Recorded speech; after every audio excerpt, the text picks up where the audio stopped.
भाई साहब हाँ जानते हैं बम्बई में हम रही ला हाँ।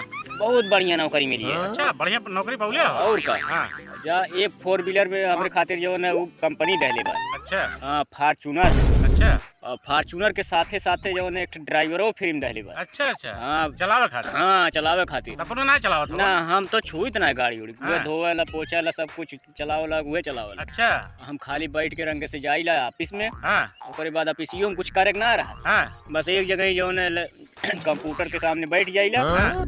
वही सब देखभाल कैमरा में करीला। बड़ा सुविधा हो। बहुत सुविधा भाई ना है कि टार देखिला अच्छा मलिको राजे होई तो। मलिको अरे कहा मत अरबपति खरबपति बाबू। अच्छा अच्छा हाँ महीना के जानते सैलरी हमारा हाँ। 85,000 रुपया महीना की सैलरी। अच्छा हाँ है कि भाई ना हाँ का बा?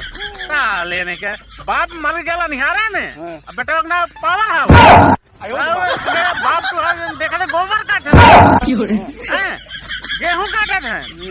अब तो देख के कहानी बतावत हुआ नहीं सही कहा था।